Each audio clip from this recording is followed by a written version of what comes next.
Viewers very warm welcome to this show. मैं हूं कामरान शाहिद। इस वक्त एक बहुत बड़ी डिवीज़न पैदा करने की कोशिश की जा रही है इस पूरे मुल्क के अंदर मेरे नज़दीक। और सियासी लिहाज से तो मुल्क तकसीम हो सकता है, कोई ऐसा मसला नहीं है। वैसे वो भी बड़ी बुरी बात होती है। हमने माजी में देखा भुट्टो एंटी भुट्टो पे मुल्क तकसीम हुआ, लेकिन अदलिया की सैंक्टिटी और अदलिया के ट्रस्ट के ऊपर इस मुल्क को तकसीम किया जा रहा है। अब उसके अंदर भी दो राय है ऑब्वियसली। एक तो ये कि या तो ये साजिश के तहत किया जा रहा है, ऑब्वियसली नून लीग कर रही है क्योंकि उन्होंने नवाज शरीफ साहब को, उसी अदलिया को कंट्रोवर्शियल करना उनके लिए ज़रूरी है जिस अदलिया ने नवाज शरीफ साहब को ये कड़ी सज़ाएँ दी। और दूसरा पर्सपेक्टिव ये है कि अदलिया के कुछ लोगों ने जो है वो नवाज शरीफ साहब को टारगेट किया, जिसके कहने पे भी किया या किसी के कहने पे नहीं किया, लेकिन टारगेट किया एट द लीस्ट, और उनको पावर से निकाला ताकि इमरान खान साहब को पावर में लाया जाए, क्योंकि नवाज शरीफ की मौजूदगी में इमरान खान साहब का सवाल ही पैदा नहीं होता इलेक्शन जीतने का। ये एक दूसरा पर्सपेक्टिव है।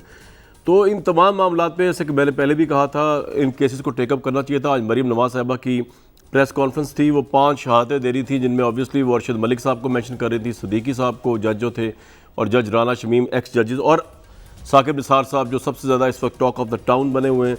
और उनकी ऑडियो को जिस तरह एक हुकूमत के हमनवा चैनल ने फॉरेंसिक ऑडिट किया, उसके ऊपर आज मरीम साहिबा ने भी उसका फर्दर ऑडिट किया और उन्होंने कहा कि चलें बाकी की चीज़ें तो जलसों से ली गई हैं, लेकिन आपने मान तो लिया कि साकिब निसार की आवाज़ है। लेकिन वो 2-3 जुमले जो हैं जिसमें है कि नवाज शरीफ को जेल भेजना होगा और इमरान खान साहब को लाना होगा, चाहे बनता है या बनता नहीं, ये कहाँ से, किस जलसे से लिया गया है? और अगर वो आवाज़ें जो हुकूमत के हमनवा एक चैनल ने दिखाई हैं वो साकिब निसार की हैं, तो उसी सेम फ्रीक्वेंसी की बाकी की 2-3 controversial crux of the matter जो आवाज़ें हैं वो फिर साकिब निसार की क्यों नहीं है?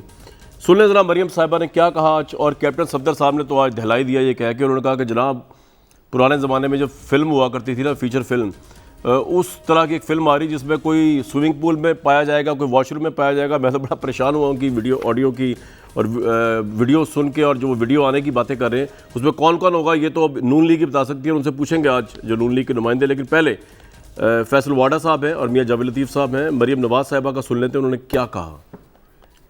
सबसे पहली गवाही जस्टिस शौकत अजीज सदीकी साहब की आई। उन्होंने संगीन इल्ज़ामात लगाए। ये अपील करूंगी अपने कोर्ट से कि दोनों को बुलाया जाए और कुरान पे हाथ रख के हल्फ लिया जाए, वो जो कहेंगे सच कहेंगे। दूध का दूध, पानी का पानी आपके सामने हो जाएगा। साकिब निसार साहब, आज नहीं तो कल आपको सच कौम को बताना पड़ेगा। अभी भी वक्त है, कौम को बताएं, सामने आए, जुर्रत करें। नवाज शरीफ की सज़ा अगर नहीं बनती थी तो किसने आपको मजबूर किया? अगर बेटी की सज़ा नहीं बनती थी तो किसने आपको मजबूर किया? और किसने आपको ये कहा कि इमरान खान को आपने लाना है? जैसे आपने ये बताया कि वो फ़लाँ जुमले फ़लाँ तकरीर से थे, तो मुझे ये बताइए कि ये जुमले कि नवाज शरीफ को सज़ा देनी है, मरियम नवाज़ को सज़ा देनी है, नहीं भी बनती तो भी देनी है, और इमरान खान साहब को भी लाना है, ये जुमले साकिब निसार साहब ने किस तकरीर में कहे थे? जिस तरह से आपने इंसाफ का कत्ल किया, अपने इमरान खान जैसे झूठे और साजिशी शख्स को लाने के लिए, उसके लिए इंसाफ का बिल्कुल ही एक अलग मेयार कायम किया। साकिब निसार जैसा शख्स जब कोई इस किस्म की हरकत करता है तो उंगलियां इदारे पे उठती हैं। पहले तो सुओ मोटो हमारे वक्त में तो फौरन लिया जाता था और अदालतों में बुला लिया जाता था, हम पेश भी हुए। मैं पहले तो ये मौका दूंगी अदालतों को कि वो खुद जो उंगलियां उठी हैं आज अदलिया पर या इदारे पर, उसको आगे बढ़कर खुद उस धब्बे को धोएं। फैसल वाडा साहब, लग ये रहा है कि at the end of the day 2008 की तरह नवाज शरीफ साहब बेगुनाह साबित हो जाएंगे। ये ऑडियो वीडियो स्कैंडल के तनाजुर में एविडेंस के तौर पे कहीं एडमिस हो जाएगा और उसके बाद कोर्ट शायद उनको जो है दोबारा कह दे कि वो मासूम हैं। और अगर वो मासूम होकर आते हैं मैदान में तो उसके लिए आप तैयार हैं? लग क्या रहा है आपको? बहुत शुक्रिया कामरान शाहिद साहब। देखिए, सबसे पहले तो ये कि अगर कोई मैदान में आने वाला बकरी नहीं और शेर होता तो वो किसी मुल्क के अंदर वीज़े की भीख नहीं मांग रहा होता और वीज़े के लिए इतना सब कुछ ड्रामा ना कर रहा होता कि जी मुझे वीज़ा दे दिया जाए। नंबर 1। नंबर 2 ये कि जो आपने आज एक कन्विक्टेड खातून की आवाज़ सुनी, मैं नाम लेना पसंद नहीं करता उनका, और एक कन्विक्टेड वालिद की वो बेटी हैं, तो उसने आज भी वही डिक्टेशन करने की कोशिश की जो जस्टिस कयूम को की जाती थी कि ये दाग धब्बे धो लो वरना फिर ये तो हम ये तो नहीं कर सकते भाई 21वीं सदी के अंदर और आज के दौर में कि हम इनके वालिद को चीफ जस्टिस बना देते सुप्रीम कोर्ट का, नवाज शरीफ को, और DGISI की जगह किसी को इनकी पार्टी से लाकर उसका छोटा बना दें इस खातून को, क्योंकि तो साजिशी दिमाग जो नज़र आ रहा है ये तो पाकिस्तान की हिस्ट्री रिपीट हो रही है कि हमने साजिश से मुल्क को चलाया है। जब हमारे मुफाद की बात आई, हमने एग्रीमेंट किया, हम सऊदी अरेबिया भाग गए। जी। हमने जब हम पकड़े गए तो हम बीमारी का ड्रामा करके यहाँ से निकल गए। हम पकड़े गए तो हम अदलिया के लोगों को मुतनाज़ा बना देंगे जो ईमानदारी से अपना काम करे और इंसाफ के कटहरे को, घर को उस पॉइंट पे ले आएंगे जहाँ आम आदमी का भरोसा हट जाए और रोड पे खून रेजी शुरू हो जाए और लोग अपना इंसाफ खुद ही लेना शुरू कर दे। नंबर 3 ये कि जो इल्ज़ामात की फहरिस्त है, उस फहरिस्त के अंदर उन्होंने ये भी जिक्र किया कि ये एक फ़ोन कॉल थी। ये तो ना आपको पता थी ना मुझे पता थी। ये ऐसा ही एफिडेविट की तरह ड्रामा हो रहा है जैसे आपको किसी दुश्मन की जरूरत थी, घर के बेदी ने आके घर को आग लगा दी, उनके साहबजादे आए और उन्होंने सब कुछ बता दिया कि जी वाइस प्रेसिडेंट भी था, हमें अपॉइंट भी किया था, हम प्रेसिडेंट भी बन राना शमीम की बात कर रहे हैं वो भी था जी। तो ठीक है, अल्लाह ताला ने ये बड़ा अच्छा सिस्टम बनाया हुआ है कि मसला ये है कि जब आदमी के पास अकल ना हो और नकल के लिए भी अकल की जरूरत होती है तो वो ऐसे ही काम करता है। अब बोले ऑडियो के ऊपर क्वेश्चनिंग हो गई, अगर कोई फौज से कोई ठीक काम कर रहा है तो फौज के इदारे के एक आदमी का नाम लेके उसको लेकिन फैसल भाई मुझे एक बात बताएं कि ये जो 5 शहादतें इन्होंने आज पेश की हैं मरियम साहिबा ने, जजेस के नाम ले लेके, आपको लगता है ये अलार्मिंग बात नहीं है? राना शमीम का नाम लिया, सदीकी साहब का नाम लिया, अरशद मलिक साहब का नाम लिया, साकिब निसार का, जिनको गवर्नमेंट डिफेंड कर रही है सवाब की, तो आपके ख्याल में यह कोई अलार्मिंग बात नहीं, इसकी इन्वेस्टिगेशन नहीं होनी चाहिए आपके ख्याल में, ताकि अगर ये झूठे हैं तो इनका झूठ साबित किया जाए? कामरान शाह साहब, सबसे पहले तो ये कि हम साकिब निसार साहब को डिफेंड नहीं कर रहे, हम अदालती निज़ाम को डिफेंड कर रहे हैं जो मुल्क का फाउंडेशन है, जिसके अंदर जितने भी जजेस हैं, चाहे वो साकिब निसार साहब है या कोई और जजेस है, उनकी ईमानदारी के अंदर दखल अंदाजी, खून रेजी, मुल्क और जुडिशरी को मुतनाज़ा बनाना और एक कंट्रोवर्सी पूरी दुनिया में तमाशा बन के खड़ा करने से हम रोक रहे हैं, नंबर 1। नंबर 2 ये कि बिल्कुल इसके अंदर तहकीकात के साथ सजा होनी चाहिए। जस्टिस कयूब के साथ जो हुआ तो जस्टिस कयूब को तो सजा मिल गई, कराने वाले को सजा नहीं मिली। जज अरशद मलिक जो थे वो डिबार हो गए, लेकिन जिसने करवाया, जिस बेटे ने मिला, जो बाप मिला बेल के दौरान, उसका कुछ नहीं आज तक हो सका। जब ये वीडियो आई थी, इसी कन्विक्टेड खातून के साथ कुछ नहीं हुआ। और जो सबसे बड़ा जुल्म हमने इस मुल्क के अंदर किया, जिसमें मेरी भी पार्टी का बाहर भेज दिया एक हिस्सा है, वो इस सांप को, नवाज शरीफ सांप को इस मुल्क से जाने दे दिया फिर से। और उसके बाद हम एक्सपेक्ट करते हैं कि मुल्क को तोड़ने की साजिश नहीं करेगा। सांप को जख्मी नहीं छोड़ते, सांप का सर कुचला जाता है। लो जी, बात ही खत्म हो गई। मियां जावेद लतीफ साहब कहां से डिफेंड करना शुरू करें? फैसल साहब फरमा रहे कुछ, मियां साहब कहां से डिफेंड करना शुरू करेंगे? इल्ज़ाम तो ये लगा है आप पे कि आप अपनी सियासत के लिए, मैं शाम का लफ्ज़ यूज़ नहीं करता मियां नवाज शरीफ साहब के लिए, अपनी सियासत के लिए नवाज शरीफ साहब को बचाने के लिए पूरे अदलिया को कॉन्ट्रोवर्शियल कर रहे हैं। भाई डिवाइड कर रहे हैं आप, ये क्यों कर रहे हैं ऐसे? कामरान, शायद मुझे तो डिफेंड करने की ज़रूरत नहीं है, इसलिए अगर तो नवाज शरीफ फैमिली या उसकी जमात पर होने वाले मजालिम को डिफेंड मैं करूं और उसका तज़किरा करूं तो फिर तो समझ आता है ये तो मसला है 22 करोड़ आवाम का, जिसके हकूक़ पर डाका डाला जाता रहा है। मैं बात आपकी खिदमत में ये अर्ज़ करूँगा कि एक साजिश होती है, एक नक्शा बनाया जाता है ज़मीन पर, मगर एक ताकत वो है जो कुदरत रखती है हर चीज़ पर। तो मैं आज जो कहना चाहता हूँ, बदकिस्मती से जो जवेद हाशमी ने आज से 4 साल पहले, 4.5 साल पहले ये बात की थी कि पहले एक तरीका होता था हुकूमतों को गिराने का, नए लोगों को हुकूमत में लाने का, वो होता था परवेज़ मुशर्रफ वाला तरीकाकार। मगर उन्होंने कहा कि अब तरीका बदल गया है, लोगों को घर भेजने का और लोगों को हुकूमत का हिस्सा बनाने का। वो था साकिब निसार फार्मूला जो उन्होंने पहले कहा। और फिर आपने देखा कामरान शाहिद कि शौकत सिद्दीकी साहब जो थे, उन्होंने 2018 के इंतखाबात से पहले जो स्टेटमेंट दिया, उस वक्त तो कोई ऑडियो को वीडियो सामने नहीं आई थी। क्या उस वक्त जो उन्होंने कहा और अपनी अपील में भी वही चीजें दर्ज की? मुझे एक बात बताएं, ये जो वीडियोस और ऑडियोस हैं, इससे आप क्या करना चाह रहे हैं? एक तो ये एडमिसिबल होना बड़ा मुश्किल है, वो खोसा साहब ने 34 स्टेप बता दिए अब तो इसको एडमिट करने के लिए। तो आपका मकसद क्या है? अगर तो ये नवाज शरीफ साहब की बेगुनाही धोना है और उस धोने के चक्कर में आप पूरी अदलिया को रोन दें, तो ये भी तो इस मुल्क के साथ ठीक नहीं होगा। और अभी आपकी मैं तवज्जो दिलाना चाह रहा था, कैप्टन सफदर साहब की एक जो वीडियो मैसेज उन्होंने भेजा, जरा वो सुन लें। मैं चाहूँगा वाटा साहब इसका जवाब देने के पहले आप दें। सुनवाएं यार, क्या कह रहे, खतरनाक सी बातें कर दी उन्होंने। तो इसके बाद एक सिनेमा स्कोप फिल्म आएगी। सबसे सिनेमा स्कोप पुराने लोगों को पता है, पहले फिल्म चलती थी स्क्रीन के आधे हिस्से में और उसके बाद फिर फिल्म के साथ लिखा जाता था कि सिनेमा स्कोप फिल्म। उसका मतलब है कि फुल स्क्रीन पे मजा आए देखने वालों को। अभी वो फिल्म आने वाली है। बड़े बड़े लोगों की फिल्में भी आएंगी। कोई स्विमिंग पूल में गिरा हुआ है, कोई स्विमिंग पूल से बाहर है, कोई वॉशरूम में गिरा हुआ है, कोई किधर गुमा हुआ है। फिल्म का डायरेक्टर एक मजलूम पाकिस्तानी है। भाई ये नून लीग किन कामों में पड़ गई यार? ये तो बड़े प्राइवेट अफेयर्स है। कोई स्विमिंग पूल में, कोई वॉशरूम में, उसकी भी वीडियोस आप लोग बना के प्रेजेंट करेंगे। ये समझ नहीं आया मुझे। कामरान शाहिद, मेरा ख्याल है कि आप हमें जालिम समझते हैं या मजलूम समझते हैं, पहले मुझे ये जवाब दे दें।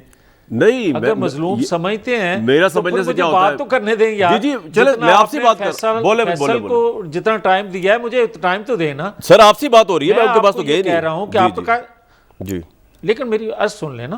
मैं आपकी खिदमत में जो गुजारिश करने लगा हूँ, बात यह है, सीधी सी है कामरान, कि बदकिस्मती है पाकिस्तान के अंदर आज भी और 74 सालों से यही होता है, नज़रिया ज़रूरत और कौमी मफाद।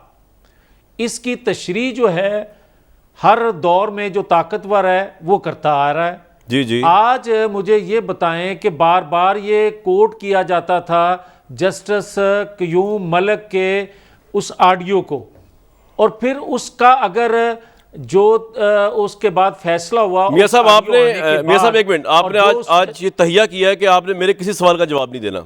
ठीक है, आप बोले, लेकिन वो ये आपका टाइम करता जाता है, फिर आप मुझे कहते हैं वो जी तहिया क्या किया है? अच्छा एक सेकंड, मैंने ये तहिया किया है कि कम से कम मुझे अपना केस जो है वो बयान करने का मौका दे। मैं आपकी ख्वाहिश के मुताबिक नहीं बोल सकूंगा। नहीं, मेरी ख्वाहिश के मुताबिक सवाल का जवाब तो देना। आपकी ख्वाहिशात जो मैं रख रहा हूँ सामने बड़ी खतरनाक है। स्विमिंग पूल की वीडियोस की आप बात करें, उसका आप जवाब नहीं दे रहे। तो चले आप अपनी बात करने के बाद जवाब जरूर दे दीजिएगा। का जवाब तो दे लूं ना। जी बताएं। पहले सवाल का जवाब तो दे लूं। सुन रहा हूं भाई, दे अगर है आपके पास। ये कह रहा हूं कि नजरिया जरूरत पाकिस्तान में कब खत्म होगा? आप मुझे ये बताएं कि क्या इससे पहले अदलिया समेत दीगर अदारों में बैठे लोगों से जो फैसले हुए हैं उन पर तनकीद या उन पर पशेमानी होती रही है या नहीं? मुझे आप ये बताएं कि जुल्फ़िकार अली भुट्टो की फांसी का 20 साल बाद एतराफ़ किया गया, नवाज शरीफ को हाईजैकर बनाकर 10 साल बाद सज़ा का एतराफ़ किया गया कि वो गलत थी। आज 4 साल बाद एतराफ़ हो रहा है कि ये चीजें जो थी वो किसी ठीक है। मियां साहब आपका टाइम हो गया इसके ऊपर। मेरी बात तो सुने ना, अब ये आपका टाइम हो गया। बात ये है कि जरूरी नहीं है कि पहले कोई नाइंसाफी की गई हो तो अब आपके लीडर के केस में भी नाइंसाफी हुई होगी। ये तो कोई आर्गुमेंट नहीं है। आपने अपना केस अपने मेरिट पे लड़ना है। हो सकता है नाइंसाफी हुई हो, I don't know about this, लेकिन हो सकता है हुई हो, लेकिन अभी तो वो कन्विक्टेड है। मेरे आपसे सवाल 3 दफा पूछा कैप्टन सफदर का, आपने जवाब नहीं दिया। चले मैं दोबारा आपके पास आऊंगा, फिलहाल तो आप 2 लोग ही हैं। फैसल वाटा साहब, ये तो बड़ी खतरनाक सिचुएशन है कि एक और वीडियो आ रही है जिसमें बड़े बड़े लोग जो है वो पता नहीं कहाँ कहाँ पाए और दिखाए जाएंगे। तो ये तो बड़ी खतरनाक सिचुएशन है और लग रहा है कि अगर कोई इस तरह की वीडियोस आला अदलिया के मुतालिक खुदा ना खास्ता आ गई तो फिर तो इनका केस और मजबूत होगा और आपके पास तो कोई डिफेंस करने का चारा ही नहीं होगा किसी को भी, जो आप इसमें कर रहे हैं जिस तरह अदलिया को।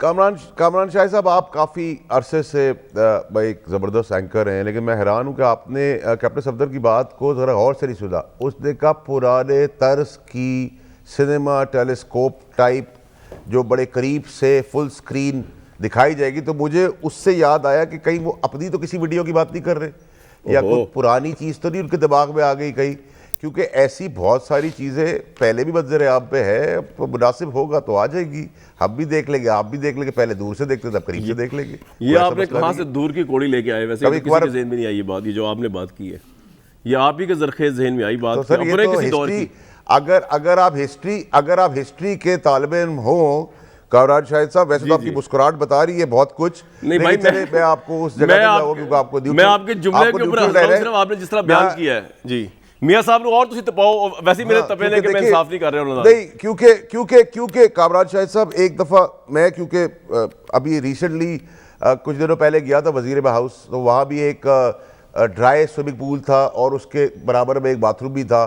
तो मुझे वो नक्शा जब कैप्टन सफदर साहब खींच रहे थे तो उसके साथ एक स्लाइडिंग डोर भी था जिसकी जो पार्टीशन दो तरफ जाता है, एक ऑफिस की तरफ चले जाता है और एक रेजिडेंशियल साइड में चला जाता है। तो यू नेवर नो कि वो किस वीडियो की बात करें। तो आप जिस तनासुर में इस वीडियो को ले रहे हैं जुडिशरी के हिसाब से, मैं उस तनासुर में ले ही नहीं रहा। मैं सिर्फ आपसे कह रहा हूँ कि आने दे, कुछ चीज़ें हमने दूर से देखी है, आगे करीब से देखेंगे, सबको सब एंजॉय करेंगे। इस मसला क्या है? अच्छा मियाँ साहब कुछ कहना आपने, उसके बाद मैंने एक लंदन से एक चीज़ पता करनी है। वो इस वीडियो के मतलब बहुत ज़्यादा इस वक्त पूरे उसमें धमाका हुआ हुआ है जो कैप्टन साहब ने बात की हुई है। मियाँ साहब आपको राइट है बोलने का। देखें कामरान, जो कुछ हो रहा है ना पाकिस्तान के अंदर पिछले 70 सालों से, और ख़ास तौर पर ये पिछले 15-20 दिन से, ये पाकिस्तान के लिए अच्छा नहीं है। पाकिस्तान की बदनामी का बायस बन रही हैं चीज़ें। और मुझे ये बताएं कि अगर बेनिफिशरी ये नहीं है हुकूमत वक्त जो है इन ऑडियो वीडियो से, तो फिर इनको हलकान होने की ज़रूरत क्या है? प्राइम मिनिस्टर से लेकर वुज़रा तक जो हैं वो 3 दिनों से और कोई काम कर ही नहीं रहे मासवाए इसके।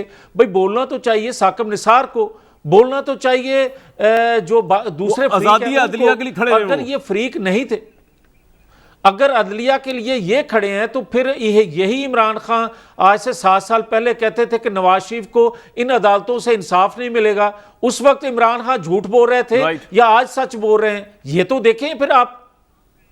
ठीक है सर, ये आपका पॉइंट भी आ गया, लेकिन जो इस वीडियो के भी मेरा ज़हन अटका हुआ है, मैं चाहूंगा कि जहां से वीडियोस निकल रही है मुबैना तौर पे वहां पता करूं। अजहर जावेद साहब मुझे बताइए, ये जो कैप्टन सफदर कह रहे हैं कि एक और भी वीडियोस आने वाली है पुराने ज़माने की तर्ज की, सिनेमा टाइप होगी, जिसमें स्विमिंग पूल में कुछ लोग पड़े होंगे, कुछ लोग पता नहीं वॉशरूम में पड़े होंगे। ये कौन सी वीडियो? क्योंकि आपके पास तो बड़ी इतला होती है वीडियोज़ की, और वाडा साहब कह रहे हैं कि ये शायद उनके दौर की है, कैप्टन साहब के दौर की।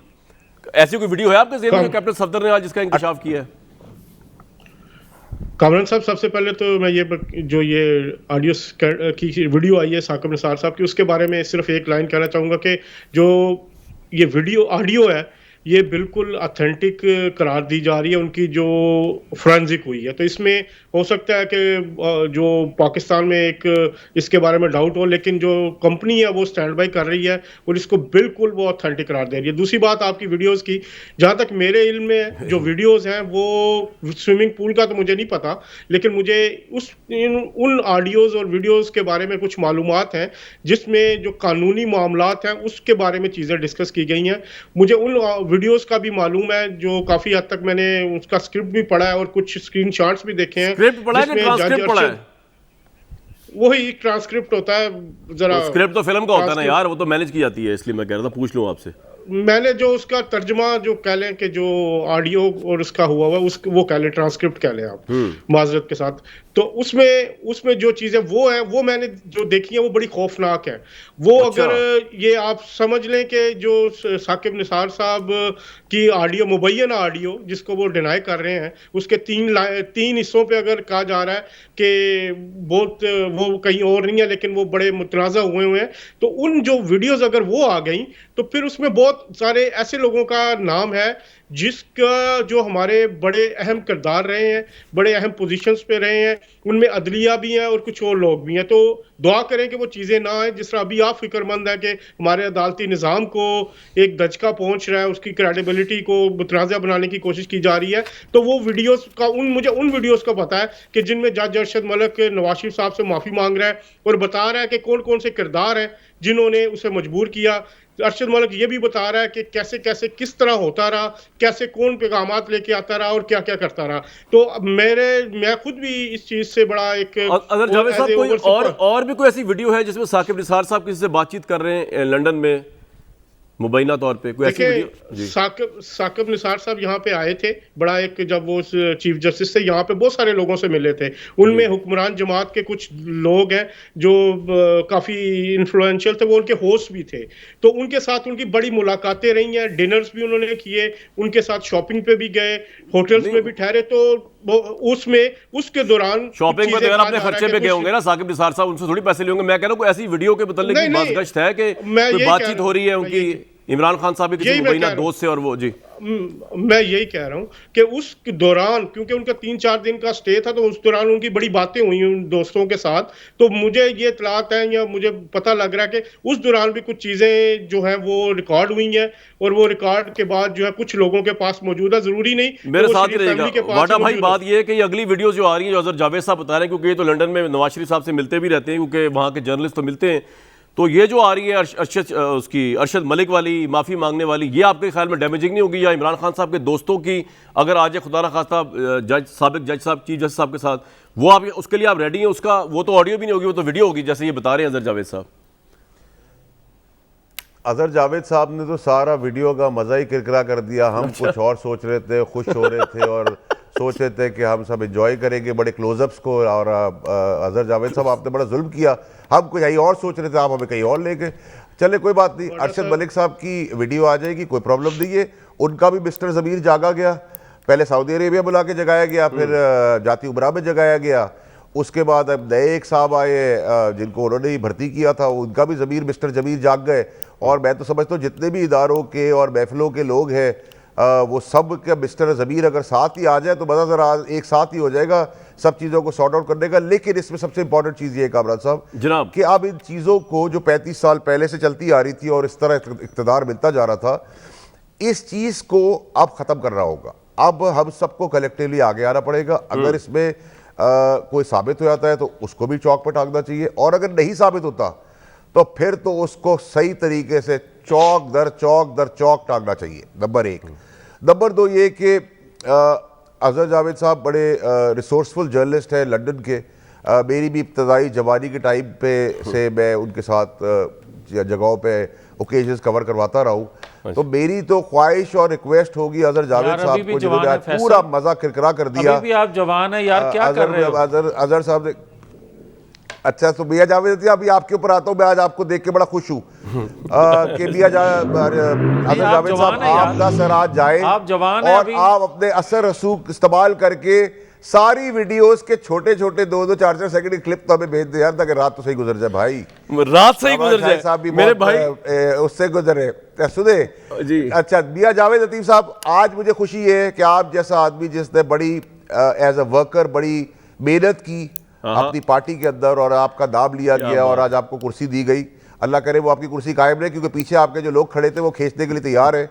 तो मुझे इस बात की खुशी हुई कि आपको लग रहा है आज कुर्सी मिली है? नहीं, साहिब कुर्सी है, ये भी ऐसी बात नहीं है, साहिब कुर्सी है। नहीं, वैसे तो उनको MNA है, मुझे पता है, लेकिन मुझे खुशी हुई, रिकग्निशन की खुशी हुई कि चले एक वर्कर जो है जब रिकग्नाइज हो तो खुश होना चाहिए। जी अजहर जावेद साहब क्या कहना चाह रहे हैं? तब ये तो आपने मियां जावेद लतीफ साहब की इतनी तारीफ कर दी है कि अब तो मियां जावेद लतीफ साहब की तरफ आना मेरा बनता ही नहीं, लेकिन मैं आऊंगा। जी अजहर जल्दी बताएं, मैंने ब्रेक लेनी, फिर जाना मियां साहब के पास। जी फरमाएं। जी वाडा फैसल वाडा साहब बड़े अच्छे दोस्त भी हैं, इनसे बड़ी मुलाकातें भी लें लंदन में, और ये काफी आते भी हैं। तो लंदन का इनको पता है कि लंदन में इंसान रिलैक्स फील करता है, और कई दफा वो बातें भी कहा जाता है जो पाकिस्तान में शायद वो नहीं कर सकता।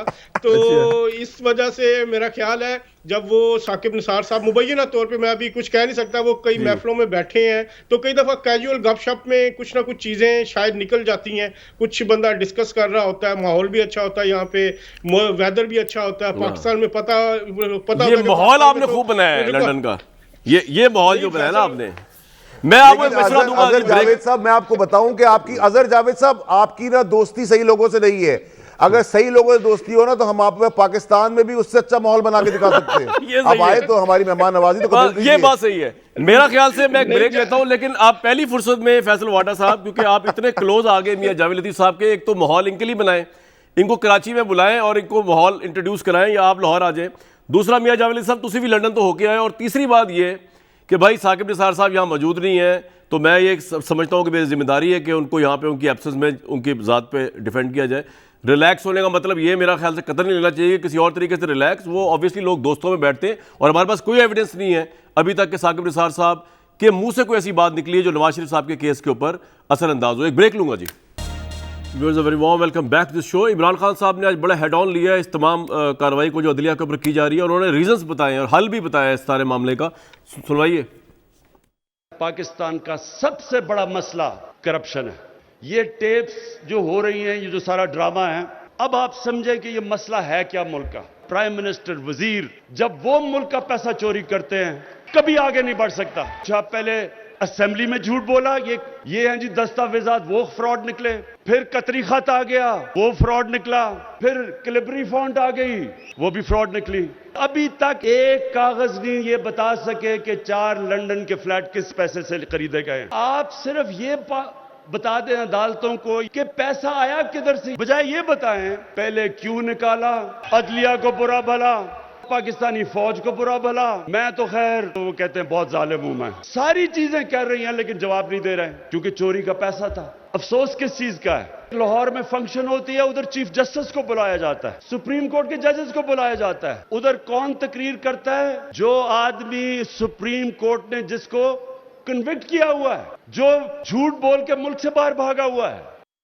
मियां जावेद लतीफ साहब, बड़ी मॉरल करेज के साथ प्राइम मिनिस्टर जो है, क्योंकि उनके हाथ साफ है करप्शन से, वो आपको बता रहे हैं कि ये जिस तरह की आप हरकतें कर रहे हैं उससे ये कन्विक्शन का दाग धुलेगा नहीं, क्योंकि आपने एविडेंस नहीं दिया एक्चुअली अदालत के आगे। अब आप उसको अदालत को मेला फायदा कर रहे हैं और बायस करने की कोशिश कर रहे हैं।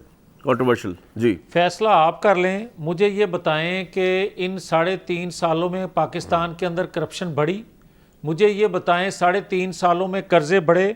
मुझे ये बताएं 3.5 सालों में बेरोज़गारी बढ़ी?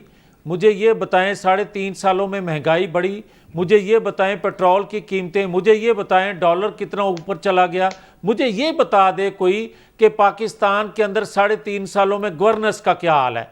इसके बाद भी अगर किसी को शर्म ना आए तो कामरान शायद मेरा तो कोई गुनाह नहीं है, फिर मेरा कसूर नहीं है, फिर कसूर उनका है जो इनको लेकर आए। मैं ये कहना चाहता हूं कि आप ये बताएं कि पाकिस्तान के अंदर एक दिन में सुबह, दोपहर, शाम दाल आटे के रेट और होते हैं, कभी देखा था आपने पाकिस्तान के अंदर? इसके बावजूद भी ये वो भाषण देते हैं। वजह ये है कि ये ऑडियो वीडियो जो बयान हल्फी सामने आ रहे हैं कामरान शाह साहब, जी। उससे जो बेनिफिशरी थे वो बेनकाब हो रहे हैं और अभी वो चीख रहे हैं जिन पर हाथ पड़ेगा अवाम का। अच्छा। अभी वो नहीं चीखे जो समझते हैं कि शायद हम बच जाएंगे। मगर पाकिस्तान पर रहम किया जाए। पाकिस्तान के अदारे जो हैं जिस तरह बदनाम हो रहे हैं, इनको अपनी ज़रूरत के लिए किया जा रहा है, वो कोई साकिब निसार हो, कोई परवेज़ मुशर्रफ हो, किसी और मेन पोस्ट पे बैठा कोई शख्स हो। ओ भाई, जब तक आप अवाम की नज़रों में इस पर एतमाद लोगों का बहाल नहीं करेंगे, पाकिस्तान के अदारों को दुनिया भी अच्छी नज़र से नहीं देखेगी। ये आपका पॉइंट जी, पाकिस्तान बड़ा मुदल्लल जवाब दिया आपने इसका।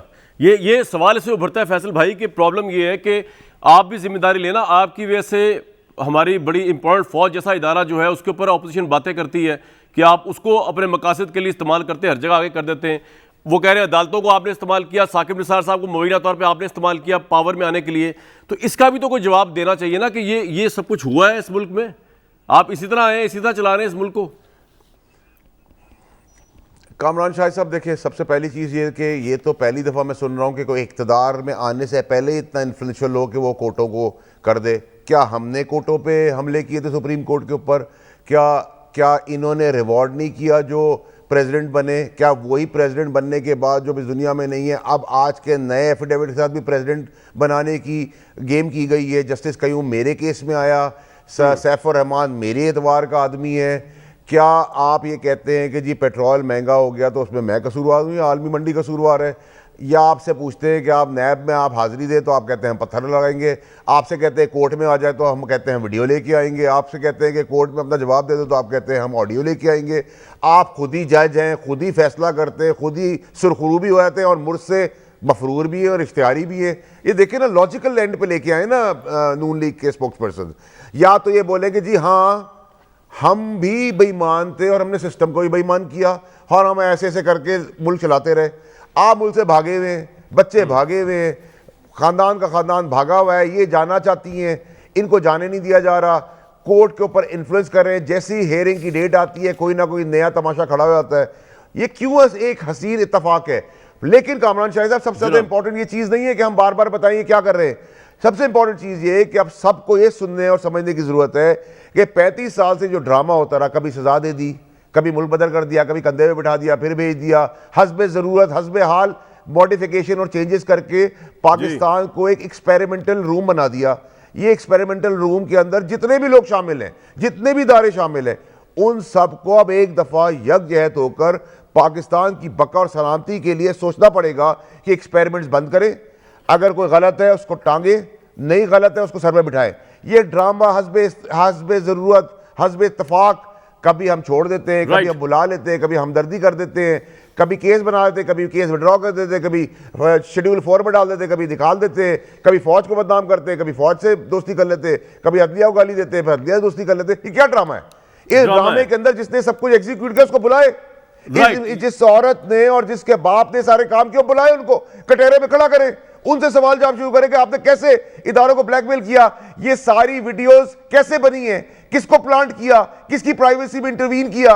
आप जजेस की बात करें, फौज की बात कर रहे हैं, मजाक कर रहे हैं। आप पाकिस्तान की फाउंडेशन को हिलाने की कोशिश कर रहे हैं, पाकिस्तान को तोड़ने की बात कर रहे हैं, आप इंडिया का नैरेटिव लेके चल रहे हैं। What is this nonsense? You need to stop, we need to stop collectively. अगर हमने पाकिस्तान से मजाक करना है तो ठीक है, फिर रेज ऑडियो और वीडियो खेलते रहे, फिर तो बहुत सारी वीडियो आएगी। सर ये फिर तो आप हर वीडियो को डिनाई ना करना, फिर डरे उस दिन से भी डरे जब कैप्टन सफदर के जमाने के लोग जो आज भी वजीर आजम हाउस में काम कर रहे हैं, उनके एफिडेविट्स भी आएंगे, दीवारें भी बोलेंगी। मत ले जाएं उस जगह तक मुल्क को, मत ले जाएं।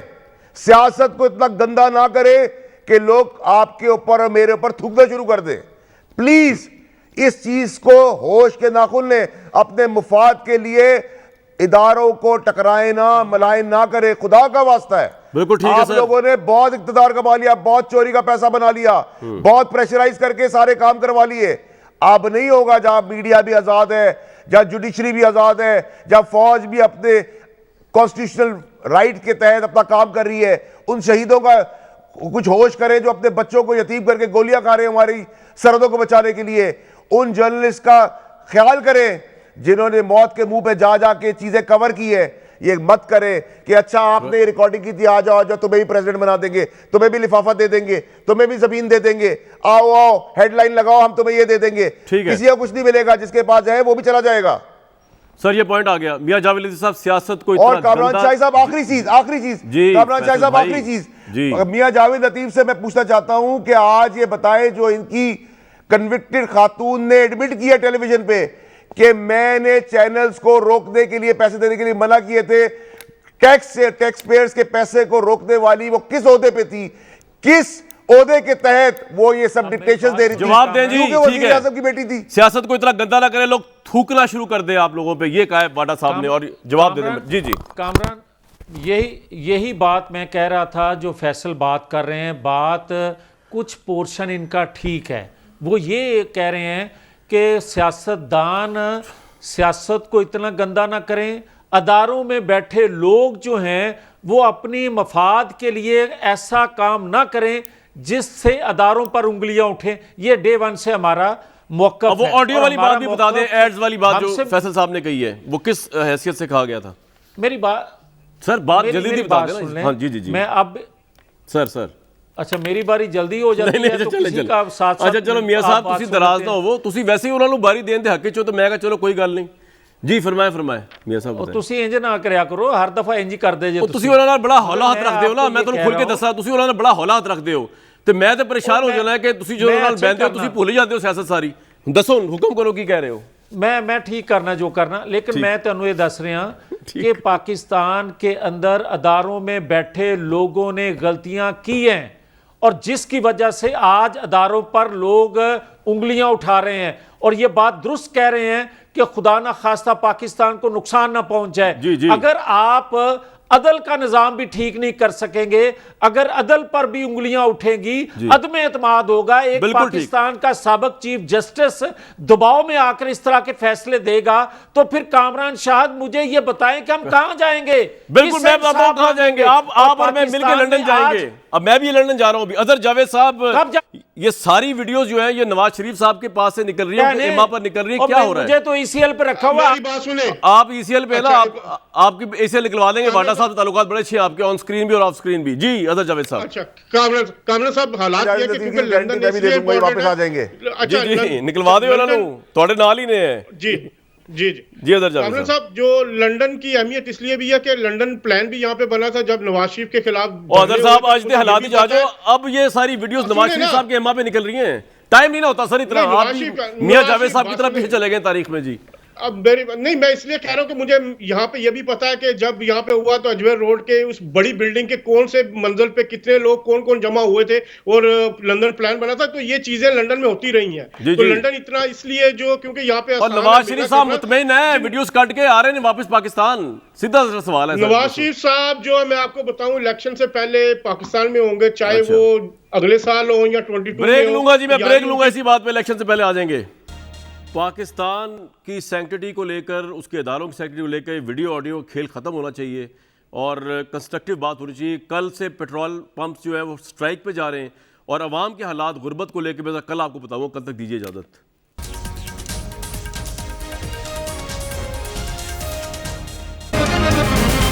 दुनिया खबर की दुनिया।